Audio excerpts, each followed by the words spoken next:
বাংলায় একটা প্রবাদ আছে, ওস্তাদের মায়ের শেষ রাতে।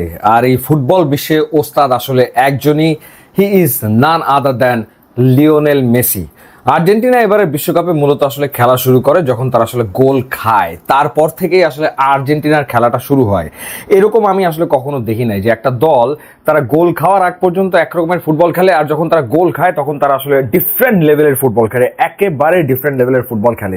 সেটাই আমরা দেখলাম বিশ্বকাপের সেমিফাইনালে ইংল্যান্ডের বিপক্ষে। ফার্স্ট হাফ যেমন তেমন ট্যাকটিক্যাল ব্যাটল চললো, মিডফিল্ডে বলের দখলে লড়াই চললো, কেউ তেমন কোনো ক্লিয়ার চান্স ক্রিয়েট করতে পারলো না। বাট সেকেন্ড হাফে গিয়ে ইংল্যান্ড গোল করে ফেলে, এবং গর্ডন যে গোলটা করেছে দারুণ গোল ছিল 55 মিনিটে। এখন কি হবে? আর্জেন্টিনা তো পিছিয়ে পড়লো 55 মিনিটে। টিকটক টিকটক সময় এগোচ্ছে। স্কালোনি কি করলেন? স্কালোনি টোটাল 5টা চেঞ্জ করলেন, টোটাল 5টা চেঞ্জ, এবং তিনি মাঠে নামালেন লাউতারো মার্টিনেসকে, তিনি নামালেন নিকো গঞ্জালেসকে, এরপর নামালেন ডি পলকে, এরপরে নামালেন মন্টিয়ালকে রাইট ব্যাক পজিশনে, বিকজ মলিনা রাইট ব্যাক পজিশনে খুব একটা ভালো খেলতে পারছিলেন না, এবং তিনি এরপরে নামালেন ওটা মেন্ডিকে। টোটাল 5টা চেঞ্জ তিনি আসলে করলেন, এবং আর্জেন্টিনার খেলার ধরন পুরোপুরি আসলে পাল্টে গেল। হিংস্র বাঘ হয়ে গেল প্রত্যেকটা ফুটবলার, এবং যেভাবে তারা ঝাঁপিয়ে পড়লো ইংল্যান্ডের উপরে শেষ 25 মিনিটে, এবং তখন আসলে মনে হচ্ছিল যে আর্জেন্টিনার এই গোল শোধ দেওয়াটা জাস্ট সময়ের ব্যাপার, যে কোনো মুহূর্তে আর্জেন্টিনা আসলে গোল করবে।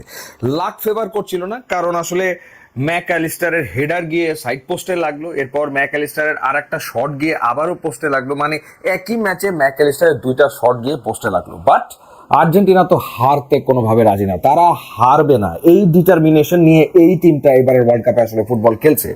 এবং বলেছিলাম যে সবচেয়ে বড় ব্যাপার, রাইট অন টাইম ফর্মে আছেন ম্যাকঅ্যালিস্টার, এনজো ফার্নান্দেস, তারা ফর্মে চলে এসছে, একই সাথে হুলিয়ান আলভারেজ এবং Lautaro Martinez. And finally Enzo Fernandez কি শটটা তিনি নিলেন, স্ট্রেট টু দ্য নেট, কি দুর্দান্ত গোল।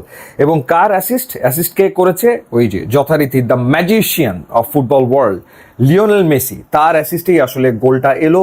এবং এরপরে আর্জেন্টিনা আসলে ওয়েট করেনি খেলাটা যাক এক্সট্রা টাইমে, আর্জেন্টিনা চেয়েছে শেষ করে দিতে, ম্যাচ শেষ করে দিতে। অতিরিক্ত 30 মিনিট ফুটবল তারা আর খেলতে চায়নি, এরপরেই তারা আবারও অ্যাটাকে গেছে, এবং ইংল্যান্ড তখন আসলে রীতিমতো দিশেহারা হয়ে গেছে, একেবারে দিশেহারা হয়ে তারা ডিফেন্স ঠিক মতো করতে পারছে না। সেই সুযোগে আবারও কার অ্যাসিস্ট?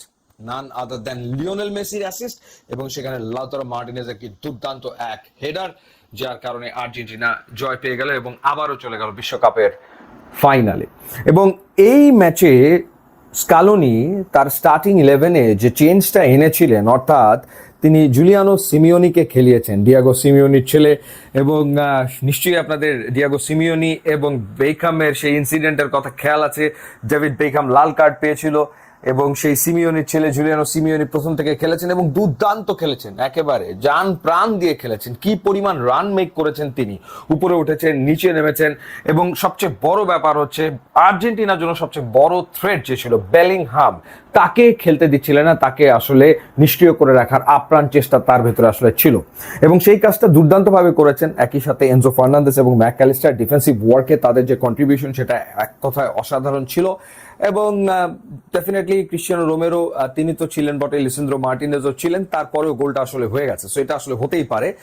এবং সেই গোলটা হওয়ার পর আমরা আর্জেন্টিনার এই রূপটা আসলে দেখলাম, যে রূপটা আমরা দেখেছি ইজিপ্টের এগেনস্টে। তাদের খুব বেশি সময় লাগে না, 13 মিনিট থেকে 15 মিনিট পেলে ওর ভেতরেই তারা আসলে 2 গোল শোধ দিয়ে 3 গোল করে ম্যাচ জিতে নিতে পারে। সুইজারল্যান্ডের বিপক্ষেও আমরা দেখেছি যে কি পরিমাণ তারা আসলে অ্যাটাকে যখন যাচ্ছে, তখন কিভাবে তারা অ্যাটাকে যাচ্ছে। স্কালোনি ঠিক সেই কাজটাই করেছেন, এই চেঞ্জগুলো করে, এবং চেঞ্জগুলো ব্রিলিয়ান্ট হয়েছে।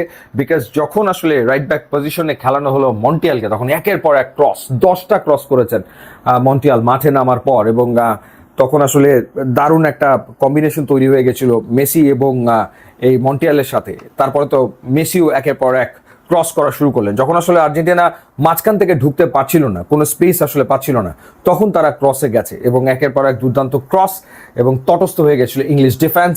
যদিও তারা লাকি ছিল, 2বার ম্যাকঅ্যালিস্টারের 2টা অ্যাটেম্প সাইড পোস্টে লেগেছে, বাট শেষ রক্ষা তাদের আসলে হয়নি। কত কথা শুনলাম, র্যাঙ্কিং এর অমুক দল তমুক দল, হ্যান ত্যান হাবি জাবি, এদের সাথে খেলে নাকি আর্জেন্টিনা এই পর্যন্ত এসছে। সো যখন আর্জেন্টিনা বড় দলের সাথে খেললো, আর্জেন্টিনা বড় টিমের মতোই খেলেছে, চ্যাম্পিয়ন টিমের মতোই খেলেছে, দুর্দান্ত ফুটবল খেলেছে, কোনো সন্দেহ এ ব্যাপারে নাই। এবং তারা ফুল কনফিডেন্স নিয়ে ফাইনাল খেলবে স্পেনের বিপক্ষে, এবং আরো একবার তারা ট্রফি আসলে জিততে চাইবে। এবং এই টিমটার সবচেয়ে বড় স্ট্রেংথের নাম হচ্ছে লিওনেল মেসি। কি অসাধারণ একটা ম্যাচ লিওনেল মেসি খেললেন, মানে দেখার মতো মন ভরে গেল একেবারে। সো আর্জেন্টিনা খেলা শুরু করে যখন তারা আসলে গোল খায়। এবারের বিশ্বকাপে এটাই আমরা আবিষ্কার করছি।